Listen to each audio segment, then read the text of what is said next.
A gente vai falar sobre mães que tentam anular, superproteger, rejeitar, mães que usam a vitimização, a manipulação, mães dependentes que invertem os papéis. Gente, isso é muito sério. Claro que nenhuma mãe faz isso de caso pensado, mãe dá o seu melhor, mãe dá o que tem para dar, né? Mas muitas vezes acaba gerando transtornos no filho ou na filha. A gente chama isso de síndrome da genitora tóxica. E para a gente entender mais sobre esse assunto, eu converso com o psicólogo clínico, Dr. Alessandro Viana. Doutor Alessandro, muito obrigada pelo privilégio de te ouvir, é bom aprender com você. E esse tema eu acho muito interessante, né? Porque, de fato, às vezes a gente fica pensando, puxa, o que eu fiz para que a minha filha hoje estivesse vivendo uma situação tão delicada, porque as mães enxergam, né? Uma relação que não foi aquilo que eu planejei, aquilo que eu sonhei para ela. E eu acho que a gente sempre, como mãe, faz o nosso melhor, mas às vezes a gente erra, não é verdade? Cláudia, primeiramente, boa tarde. É sempre um privilégio estar com vocês, com o seu público. E muito bacana esse tema, porque é um tema muito pouco falado, né? Até porque traz uma censura, tira um pouco o romantismo de ser mãe. E, infelizmente, o que você comentou, esse relacionamento tóxico, ele acontece, é frequente, mas não é falado na sociedade, né? Eu costumo dizer que eu invado a vida das pessoas por ter o atendimento. A gente sabe o quanto isso gera sofrimento, tanto para as mães quanto para os filhos. E normalmente, até para fazer uma introdução, Cláudia, normalmente acontece muito isso com as mães que não estavam preparadas para terem os filhos e eventualmente tiveram os filhos por uma questão de convenção social, por medo de frustrar o marido, de frustrar a família. Então, internamente, aquela situação não estava bem resolvida. E isso é um grande perigo, tanto que quando eu atendo alguém que busca a maternidade, eu sempre faço aquele preparo de, olha, por que você está buscando? Isto é a tua vontade, é a tua verdade, porque inconscientemente pode vir uma rejeição. Ok. Inconscientemente pode vir essa rejeição, e como eu estava falando no comecinho, né? E mesmo que a mulher esteja preparada, que ela queira mesmo a maternidade, a gente não faz um curso para ser mãe, né? Eu hoje que tenho os meus filhos criados, percebo muito que aquela menina que um dia eu fui, estava despreparada para ser mãe. Quantas besteiras eu fiz, quantas coisas eu falei para os meus filhos que eu não deveria, quantas atitudes que não foram legais. E na verdade a gente vai repetindo o padrão da mãe, que aprendeu com a mãe dela, que aprendeu com a mãe, né? E a gente vai repetindo uma série de coisas que hoje, então, eu fico feliz da psicologia enxergar como nocivas para a formação de uma nova mulher, né? De uma mulher empoderada, de uma mulher equilibrada, de uma mulher feliz. Mas eu realmente penso assim, no inconsciente pode passar tudo isso, agora conscientemente, por mais que a gente erre, mãe não tem a intenção de errar, né? E é difícil ser mãe. Agora, eu estava falando ali de alguns aspectos, mães vitimizadoras, mães manipuladoras, mães autoritárias, controladoras. Isso pode gerar uma filha suscetível a um relacionamento tóxico? Sem dúvida nenhuma. E é importante essa tua fala agora, que o objetivo realmente não é vilanizar as mães, muito pelo contrário, né? Por trás da maioria dos comportamentos, o ato se chama amor. Até o amor da superproteção, o amor daquela cobrança perfeccionista dos filhos, do ciúme.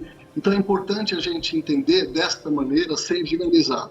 Agora, um filho, uma filha que foi criado dentro de um conceito de relacionamento ali materno, tóxico, e que eventualmente exista, apenas como um exemplo, existe uma cobrança exacerbada, exista uma cobrança por um perfeccionismo, e isso venha a gerar uma baixa autoestima, naturalmente isso vai se formando na personalidade, e num relacionamento para frente, a tendência é reproduzir no dia a dia. Ou seja, no exemplo de uma mulher, se ela se forma com essa baixa autoestima, com esse comportamento quase que de inferioridade, ela, num relacionamento, ela se posiciona assim também. Então é muito difícil ela colocar as suas vontades, as suas questões e até alguns limites no relacionamento que possam vir a serem abusivos e tóxicos. Ok, a gente está falando de mãe, mas isso também pode ser para o pai, né? Sem dúvida nenhuma, sem dúvida. É por trás de toda a situação de pai e mãe, Cláudia, e você falou uma coisa muito importante, assim, às vezes os pais aplicam o que aprenderam, né? E não existe a fórmula mágica mesmo. Se existisse, eu juro que eu estaria fazendo um livro sobre. Existe uma boa vontade em acertar. Então, às vezes, o pai também tem uma expectativa sobre um filho, uma filha, só que a gente esquece que o ser humano tem a sua individualidade, a sua personalidade. Os pais, eles dão a base. Mas para essa formação tem outros fatores, né? Como o convívio social, como a forma que eu percebo a informação que é dada para mim, pelos pais, pelas mães. Então, às vezes, aquele filho, e arrisco dizer, na maioria das vezes, o filho ele não vai suprir todas as expectativas dos pais, o que causa frustração, obviamente. Causa frustração e aí a gente acaba fazendo essas coisas, né? Às vezes falando que não deve, agindo de forma que não deve. Enfim, é muito legal a gente estar conversando sobre isso, porque pelo menos eu acho que há algum tempo atrás ninguém falava sobre educação, né? Era praticamente atribuída à mulher a sapiência sobre educação, né? Então, assim, você tem condições de ser mãe, então dentro de você já tem uma caixa que te prepara para isso. E, na verdade, não, né? E hoje a gente fala muito de psicologia positiva, a gente fala muito sobre limites, a gente fala da importância de ficar na mesma altura da criança, olhar olho no olho, não se vitimizar. Mas até então, as mães não falavam muito desse assunto. E mesmo falando, eu sempre acho que é pouco, porque tem muita mãe que acaba na correria, não prestando atenção nesses detalhes e ainda acha que que tem essa caixa dentro dela e que ela vai tirar isso de letra. E aí é que não tira, né? E a gente precisa mudar a sociedade. Eu digo sempre que essa questão da mulher, dos abusos, do feminicídio, está muito na nossa mão, na mão da própria mulher, não é verdade? Cláudia, concordo plenamente, sabe? Como você falou, a mulher, ela nasce, ela acaba verbalizando e sendo cobrada também pela sociedade do instinto materno. Então, é como você disse, parece que tem um chipzinho dentro dela que ela vai nascer e aí ela vai crescer e vai gerar um filho e vai saber toda a metodologia e tem que ser forte, tem que dar conta. E não é assim, né? É muito romântica essa fala, mas não funciona dessa maneira. Então é importante nós também entendermos o papel da mulher. Por isso que eu coloquei em destaque que esta pauta não tem o intuito de julgamento, e sim de esclarecimento. Esclarecimento para até aquela mãe que eventualmente chega à conclusão que, olha, às vezes eu fico nervosa com meu filho, às vezes eu perco o controle. Essa mãe, ela tem que primeiro aceitar que ela é falha e pedir uma ajuda. E isso acontece. O grande problema, Cláudia, é que muitas dessas mães, e pais também, né, como você bem falou, não vamos depositar tudo nas costas das mães, que têm essas dificuldades, se sentem falhos e guardam para si. E não entendem que isso pode haver um processo de evolução e um processo de orientação, né? A gente não nasce sabendo, a gente nasce e vamos adquirindo informações. Então, é quase uma perversão cobrar essa sabedoria ímpar das mães e dos pais também. Com certeza, a gente vai aprendendo e a cada dia aprende um pouquinho mais. Eu vou te pedir 2 minutinhos, vou abrir um pouco para as perguntas dos nossos telespectadores e a gente volta já já para esse bate-papo, tá bom? Tá bom. Obrigada.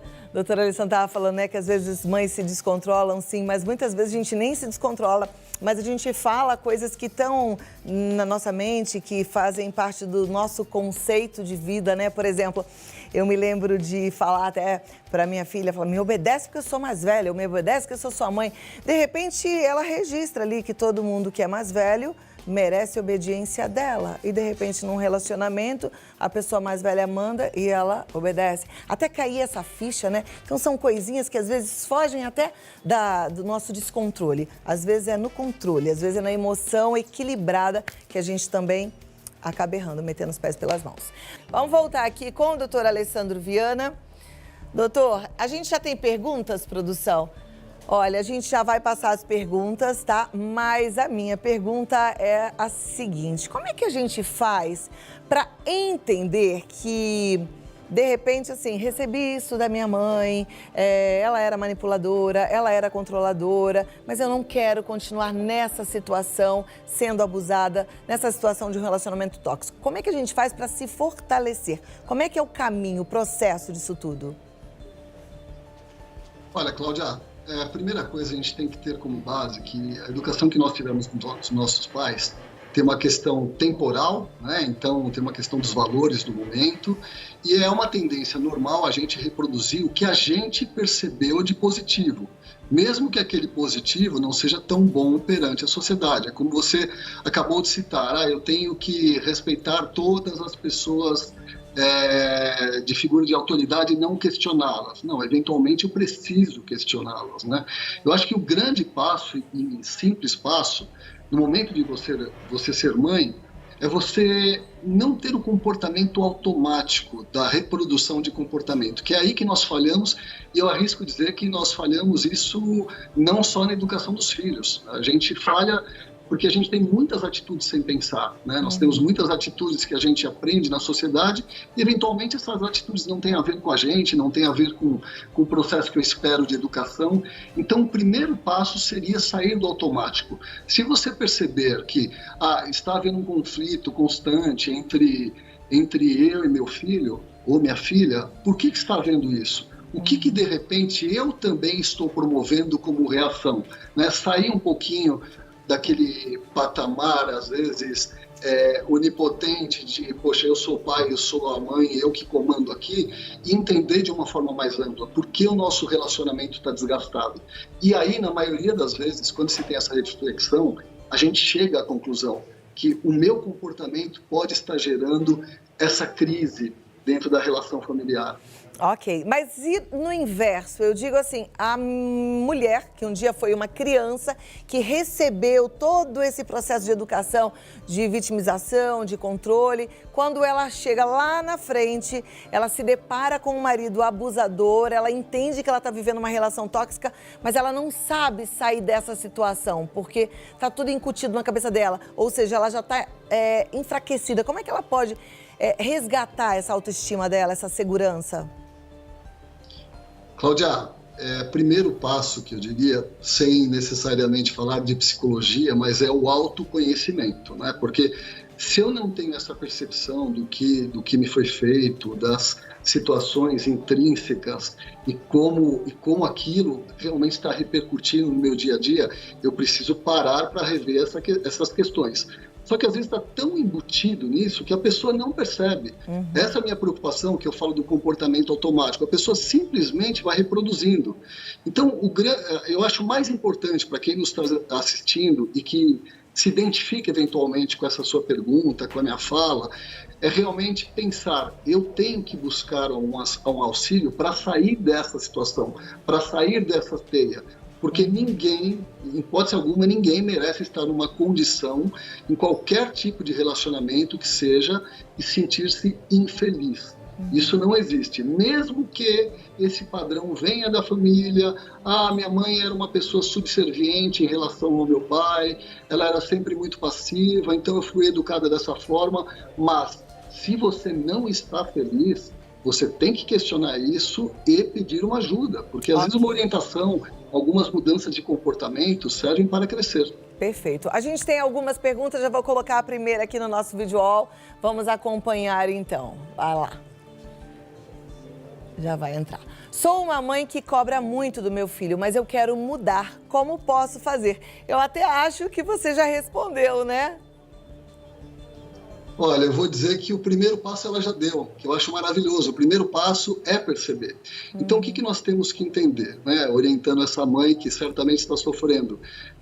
Quando você cobra muito, você pode transformar o teu filho, a tua filha, ou numa pessoa que realmente seja uma pessoa que cresça com essa cobrança, que se desenvolva, ou um problema de autoestima, em que ela entenda que ela nunca é suficiente. Tudo que ela faz, ela se sente negativada. Então é importante você também perceber qual a resposta que o seu filho está dando, né? Eu sempre falo que os filhos eles dão um retorno no momento da educação. Se você está vendo que você coloca desafios para o seu filho e ele se sente motivado para ir atrás, você vê aquele sorriso, aquela vontade de suprir, o caminho está certo. Como eu falei no começo, não existe a fórmula mágica.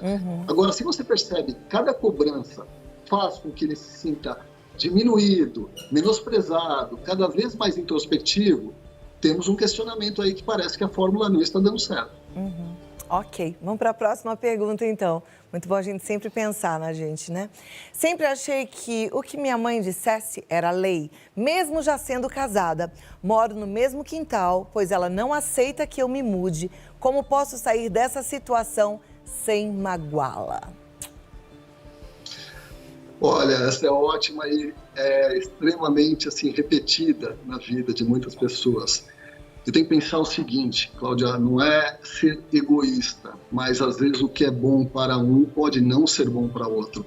Às vezes, de novo falando em idealização, essa mãe idealizou que quando eu tiver os filhos eu quero que eles estejam próximos, porque eu vou cuidar, eles sozinhos não se bastam, eles não vão dar conta do recado.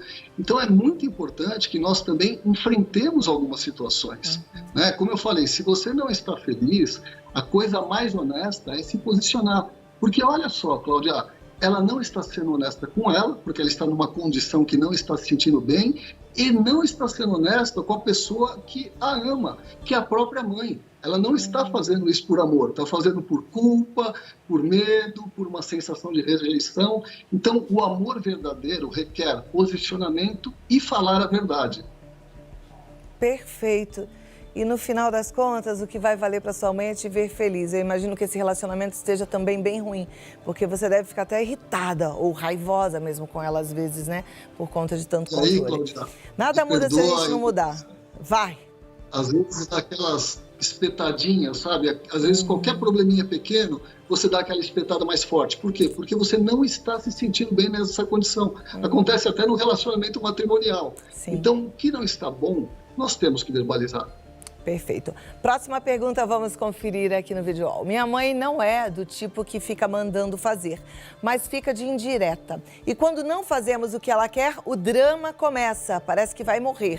Isso já atrapalhou vários planejamentos.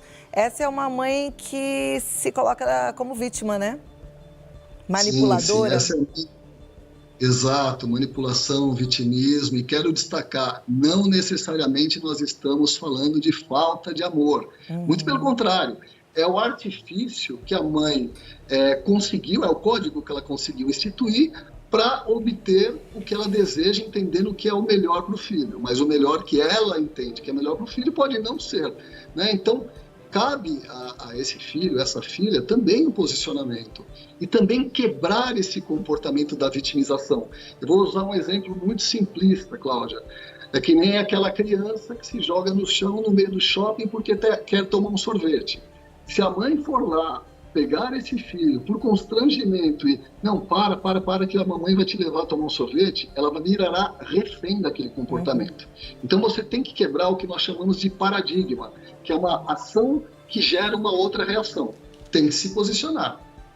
Perfeito. E eu fico pensando que muitas vezes a sensação que você, filha, tem de que parece que o mundo acabou, ela vai morrer, é mais sua até do que no fundo dela. Talvez ela faça o drama, mas você se incomoda demais em magoá-la, né? É importante a gente fazer o que o doutor Alessandro Neves acabou de falar, um autoconhecimento, a gente entrar lá e ver quais são essas nossas questões para a gente poder ficar livre, né? Entender que ela faz o que ela pode, mas perdoar e livre. Se ela quiser sofrer por uma coisa que não tem necessidade, aí já não está no seu controle. Não é assim? E você falou uma coisa maravilhosa, né? Quando os pais veem que os filhos estão felizes, isso é impagável. E às vezes buscar a felicidade pode inicialmente gerar um conflito no que o pai e a mãe idealizaram para os filhos, né? Então, só nós, só nós entendemos a nossa essência e o que nos leva à felicidade. Perfeito.